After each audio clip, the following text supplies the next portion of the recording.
আজকে আপনাদেরকে ইন্ডিয়ান একটা রেসিপি দেখাবো। এটা হচ্ছে দই বড়া। দই বড়াটা অনেক সহজে কিভাবে তৈরি করা যায় আসেন রেসিপিটা শেয়ার করে ফেলি। প্রথমে অরহরের ডাল 3-4 ঘন্টা ভিজিয়ে রেখে এটাকে পেস্ট করে নিতে হবে।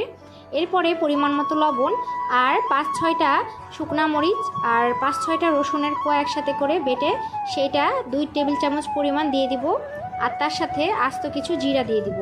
এরপর একই ডাইরেকশনে ভালোভাবে এটাকে মাখিয়ে নিতে হবে। তারপর ঢাকনা দিয়ে ঢেকে রেখে অপর দিকে 1/2 কেজি পরিমাণ টক দই নিয়ে নিব, আর 1/2 চা চামচ পরিমাণের চিনি দিব। চিনি চাইলে আপনি নাও দিতে পারেন। আর ওই যে পেস্ট করে রেখেছিলাম যে শুকনা মরিচ, সেইটা 1 টেবিল চামচ পরিমাণ আবারও দিয়ে নিব। পানি অ্যাড করব, যতটুকু থিকনেস আপনি পছন্দ করেন সেই অনুপাতে পানি অ্যাড করে দিবেন। স্বাদমতো লবণ আর কিছু ধনিয়া পাতাও অ্যাড করে দিবেন। এরপর বড়া ভাজার পালা। হাতে কিছুটা পানি মাখিয়ে নিয়ে এবার বড়াগুলোকে এইভাবে ফুটন্ত তেলের মধ্যে ভালোভাবে এপিট ওপিট করে ভেজে নিতে হবে।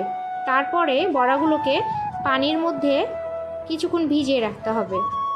অপরদিকে ফোড়ন দেওয়ার পালা। ফোড়নের জন্য খানিকটা তেল, আস্ত জিরা, কয়েক কোয়া রসুন আর একটা শুকনা মরিচ দিয়ে ফোড়ন তৈরি করে নিতে হবে। এরপর বড়াগুলো থেকে এভাবে পানি ঝরিয়ে নিয়ে এরপর এটাকে ওই মিশ্রণটির মধ্যে দিয়ে দিবেন।